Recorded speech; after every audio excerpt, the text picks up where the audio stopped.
Halo semuanya, di video kali ini Kak Tasa akan membahas tentang latihan soal asam basa meliputi teori, perhitungan pH, pengenceran, dan titrasi.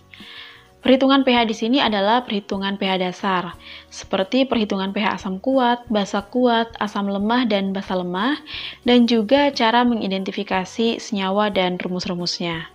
Nah, jadi ke semua konsep ini nantinya akan dirangkum dalam soal yang akan Kakak bahas kali ini. Di sini totalnya ada 15 soal, terdiri dari soal teori dan soal hitungan. Kemudian versi PDF dari soal ini juga bisa di-download ya di deskripsi. Kalau misalkan kalian mau ngerjain dulu sebelum dibahas, boleh banget. Jadi biar lebih paham tentang materi asam basa ini sebelum beranjak ke materi selanjutnya. Oke, langsung aja kita bahas dari soal yang pertama. Soal nomor 1 sampai nomor 3 ini adalah soal teori. Kita bahas soal nomor 1 terlebih dahulu. Perhatikan reaksi asam basa berikut ini. Di sini terdapat dua reaksi. Reaksi yang pertama adalah reaksi CO3- plus H2O menghasilkan HCO3- plus OH-. Kemudian reaksi yang kedua, H2CO3 plus H2O menghasilkan HCO3- plus H3O+. Biasanya kalau reaksi asam basa seperti ini tuh hubungannya ke konsep asam basa Brownstedt-Lowry yang asam basa konjugasi. Kita perhatikan dulu apa nih yang ditanya. Jadi yang ditanya adalah pernyataan yang benar berdasarkan reaksi di atas.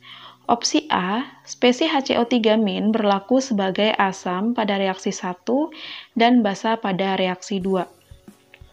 Oke, kalau kita lihat reaksinya ini adalah konsep asam basa Brownstedt-Lowry, yaitu asam basa konjugasi.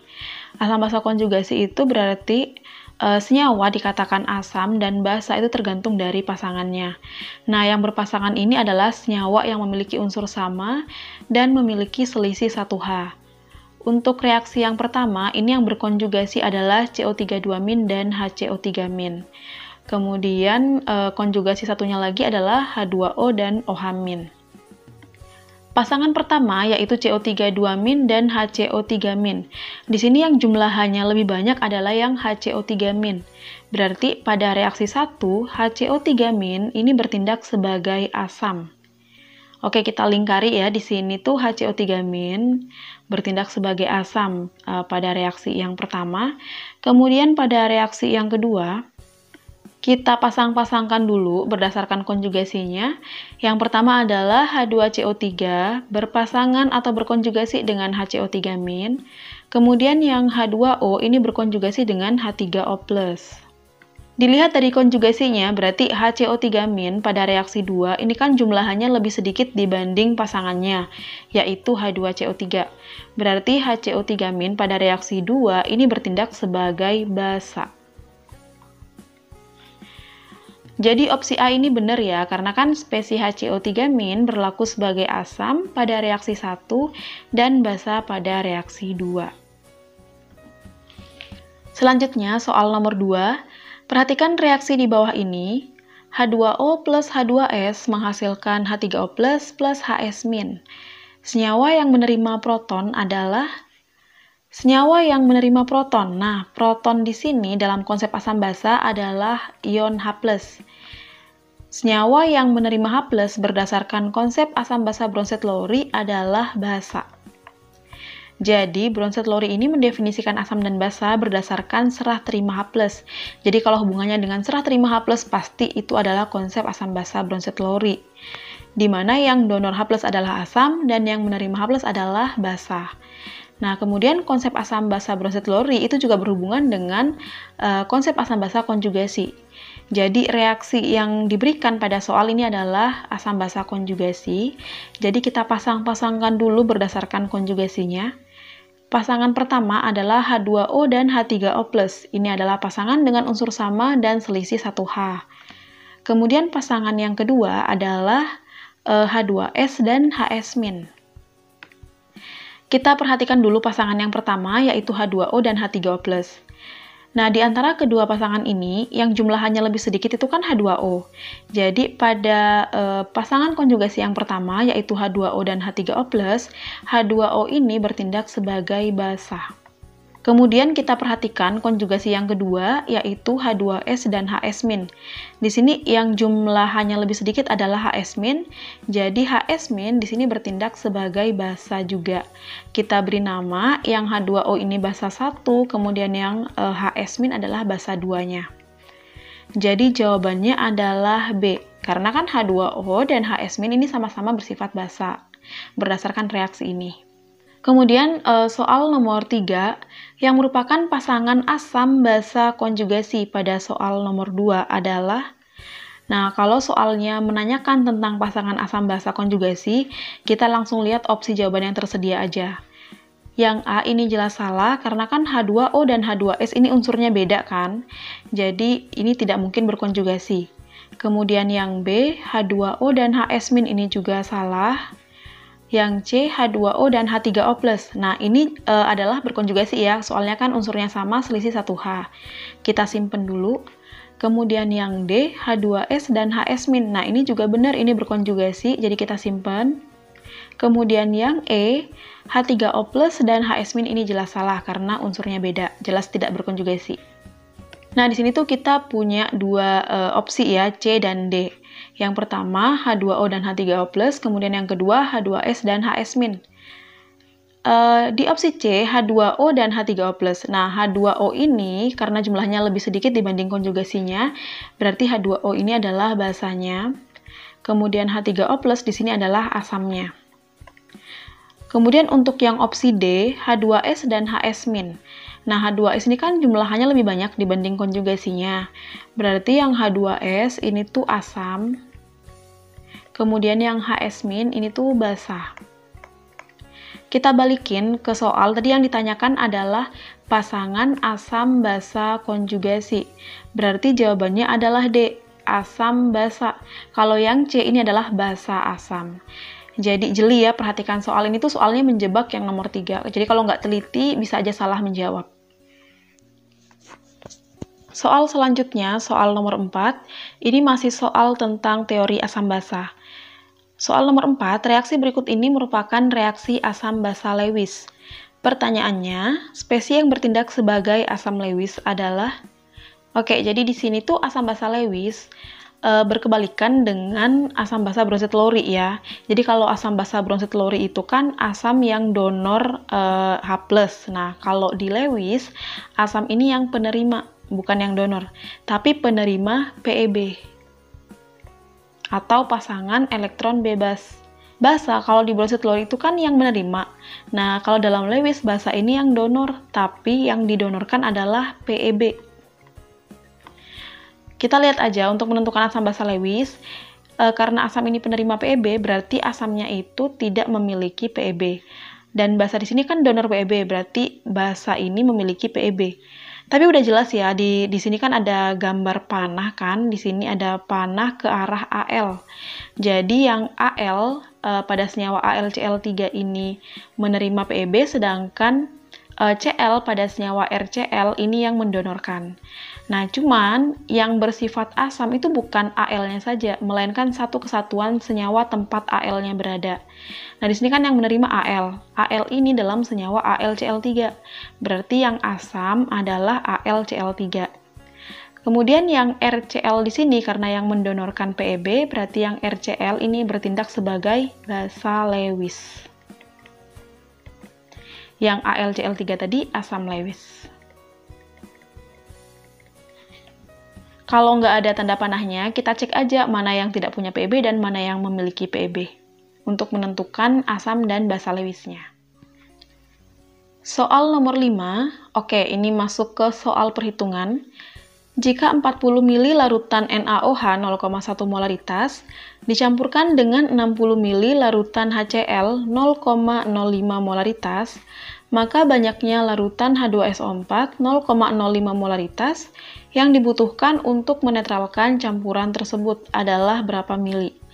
Jadi yang ditanyakan adalah volume H2SO4 dalam satuan mili yang dapat menetralkan campuran dari NaOH dan HCl. Pertama kita list dulu yang diketahui, jadi biar gampang ngerjainnya. Yang pertama ini tuh NaOH sebanyak 40 mili, kemudian konsentrasinya adalah 0,1 molaritas. Jadi NaOH ini sama dengan 40 kali 0,1, yaitu 4 milimol jumlahnya. Ditambah dengan HCl. Nah, HCl ini sebanyak 60 mili, kemudian konsentrasinya 0,05 molaritas. Jadi jumlahnya 60 dikali 0,05 sama dengan 3 milimol HCl. Tahap 1, ini kan direaksikan ya NaOH dan HCl. Jadi kita bikin dulu reaksi dari NaOH dan HCl-nya. Kalau yang direaksikan itu senyawa kuat-kuat, garamnya ini nggak usah diperhatikan. Oke, tadi kan NaOH ini 4 milimol. Kemudian HCl-nya 3 milimol. Karena HCl-nya lebih sedikit, berarti HCl ini sebagai reaksi pembatas. Artinya habis bereaksi, kemudian NaOH yang bereaksi ini 3, perbandingan koef ya dengan HCl tadi. Jadi, yang tersisa dalam pencampuran NaOH dan HCl adalah NaOH sebanyak 1 milimol. Ini adalah NaOH sisa. Karena kita udah dapat jumlah zat sisanya, berarti kita bisa hitung berapa H2SO4 yang dibutuhkan untuk menetralkan larutan sisa ini, atau larutan hasil campuran NaOH dan HCl. Di sini ada kata menetralkan, berarti tahap 2 ini adalah penetralan. Penetralan ini kan rumusnya konsentrasi asam dikali volume asam dikali valensi atau jumlah H ya, sama dengan konsentrasi basa dikali volume basa dikali valensi basa atau jumlah OH aminnya. Yang asam ini adalah H2SO4, kemudian yang basa ini adalah zat sisanya. Nah, yang tersisa kan NaOH, berarti sisa NaOH. Konsentrasi H2SO4 di sini diketahui 0,05 molaritas. Biar gampang ditulisnya 5 kali 10 pangkat min 2.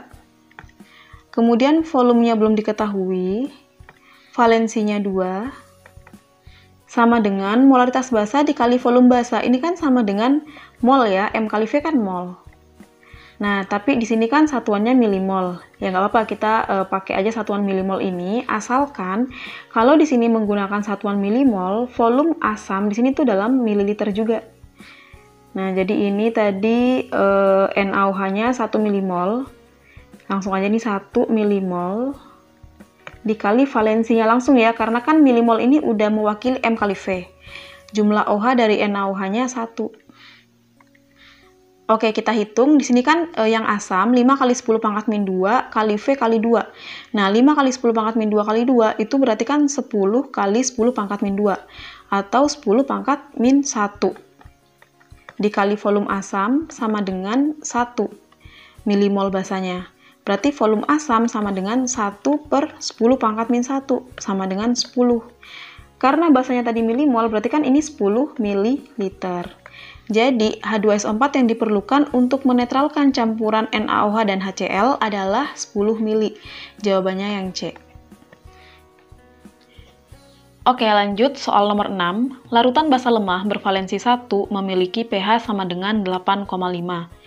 Jika Kb sama dengan 10 pangkat min 4, maka konsentrasi larutan basa tersebut adalah, di sini diketahui log 3 sama dengan 0,5.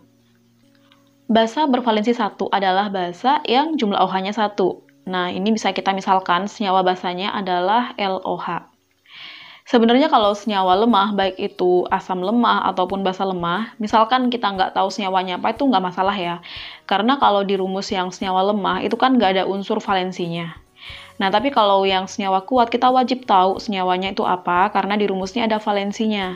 Nah, kalau kita nggak tahu senyawanya, kan kita nggak bisa tahu kan jumlah H-nya berapa, jumlah OH-nya berapa, kayak gitu. Oke, di sini tuh kan pH-nya 8,5. Ditulis dulu ini, pH sama dengan 8,5. Kemudian Kb-nya 10 pangkat min 4. Yang ditanyakan adalah konsentrasi larutan basa, berarti M basa. Rumus nyawa lemah yang mengandung unsur M basa itu kan ada 2 ya. Yang pertama, OH- sama dengan akar Kb dikali Mb. Kemudian yang kedua, OH- sama dengan alfa dikali Mb. Nah, yang Kb ini konstanta ionisasi asam, kalau yang alfa ini derajat ionisasinya. Karena yang diketahui di sini KB, berarti kita menggunakan rumus yang sebelah kiri. OH- sama dengan akar KB kali MB. Nah, di sini kan yang dicari MB-nya, berarti kita perlu data OH-nya. Diketahui pH-nya sama dengan 8,5. Kemudian di sini diketahui juga kalau log 3 itu sama dengan 0,5. Jadi ini tuh bisa diuraikan, pH sama dengan 8,5, itu kan sama aja dengan 8 plus 0,5.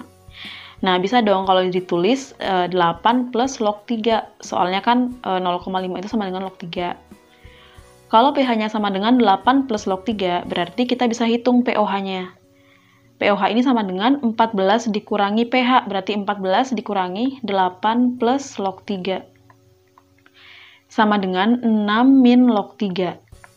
Nah, kalau pOH-nya sama dengan 6 min log 3, berarti konsentrasi OH-nya sama dengan 3 kali 10 pangkat min 6. Oke, sekali lagi ya, di sini tuh aku sudah menjelaskan cara konversi pH ke H+, pOH ke OH- dan sebaliknya di video tentang simulasi perhitungan pH.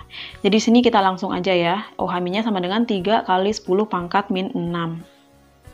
Udah ada OH-nya, kemudian udah ada KB-nya, berarti kita bisa menghitung MB-nya menggunakan rumus OH- sama dengan akar KB kali MB. OH-nya 3 kali 10 pangkat min 6 sama dengan akar, KB-nya 10 pangkat min 4, kemudian dikali MB. Nah, ini biar akarnya hilang, berarti kedua ruas dikuadratkan. Kalau kedua ruas dikuadratkan, berarti yang di sebelah kiri ini kan 3 kali 10 pangkat min 6 kuadrat, jadinya 9 kali 10 pangkat min 12. Berarti yang sebelah kanan ini akarnya hilang, langsung aja di sini MB dikali 10 pangkat min 4. Berarti MB-nya sama dengan 9 kali 10 pangkat min 12 dibagi 10 pangkat min 4. Sama dengan 9 kali 10 pangkat min 8 molaritas. Jadi konsentrasi larutan basa adalah 9 kali 10 pangkat min 8, jawabannya yang E.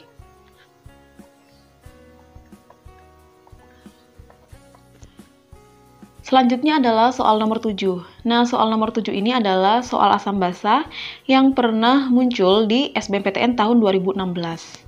Jadi sebenarnya teman-teman yang sekarang kelas 10 dan kelas 11 itu bisa mempersiapkan SBMPTN sedini mungkin. Caranya dengan rajin-rajin mengerjakan soal tipe SBMPTN tentang materi yang berkaitan dengan apa yang sedang kalian pelajari di sekolah. Jadi dicicilnya dari itu gitu. Agar membiasakan diri dengan soal-soal SBMPTN, biar familiar juga kan dengan bentuk soalnya. Oke, kita baca soal nomor 7. Sebanyak 5 mili larutan kalsium hidroksida CaOH 2 kali diencerkan dengan air sampai volumenya 20 mili. Larutan ini digunakan untuk menitrasi 20 mili larutan HCl 0,1 molaritas dengan indikator phenolphthalein.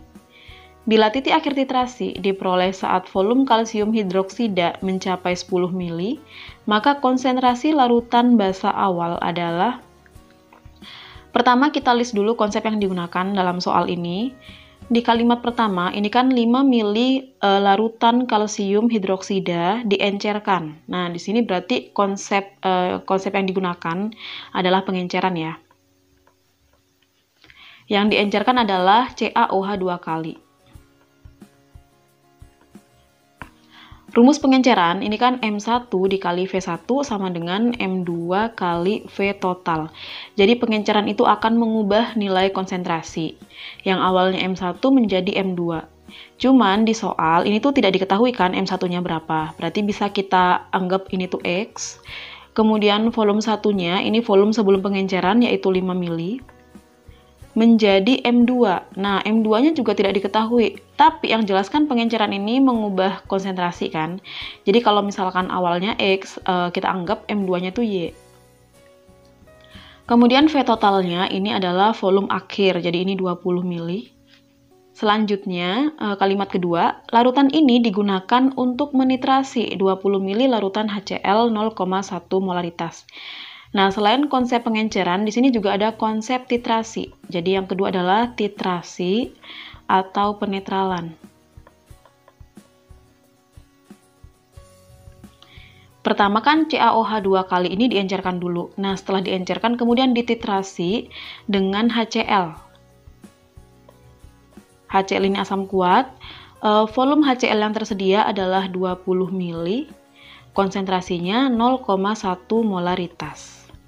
Berarti kita tulis ya rumus titrasi. Rumusnya adalah M asam dikali V asam dikali valensi asam sama dengan M basa dikali V basa dikali valensi basa. Molaritas asamnya diketahui 0,1, kemudian volume asamnya 20, valensi atau jumlah H-nya asam ini 1, sama dengan molaritas basa.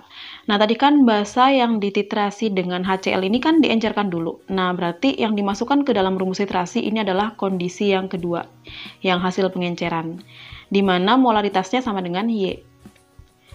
Volume basa, ini tuh volume basa pada titik akhir titrasi ya, bukan volume basa keseluruhan yang 20 ini. Diketahui, pada titik akhir titrasi, ini volume kalsium hidroksidanya mencapai 10 mili. Jadi volume basa di sini adalah 10. Kemudian jumlah OH atau valensi basanya adalah 2. Oke, di sini aku mau jelaskan dulu yang titik akhir titrasi tadi. Kan awalnya basa ini kan volumenya 20 mili kan. Nah, kalau titrasi itu penambahan basanya ke dalam larutan asamnya itu sedikit demi sedikit. Jadi nggak langsung sekaligus 20 ini dimasukkan semua ke dalam larutan asam. Sedikit demi sedikit, ternyata pada saat penambahan volume basa sebanyak 10 mili, warna indikatornya itu berubah. Nah, warna indikator berubah itu disebut titik akhir.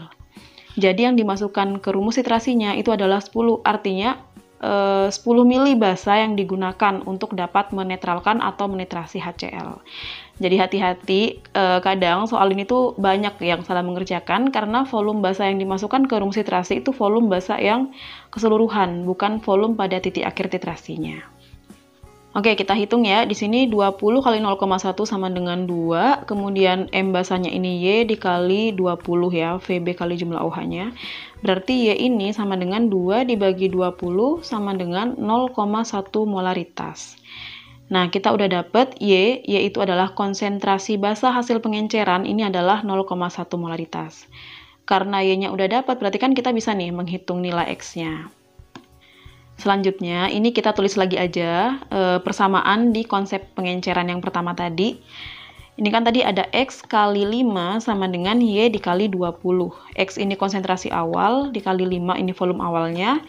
Y ini konsentrasi hasil pengenceran. Nah, di sini diperoleh 0,1 molaritas. Jadi ini 0,1 dikali 20.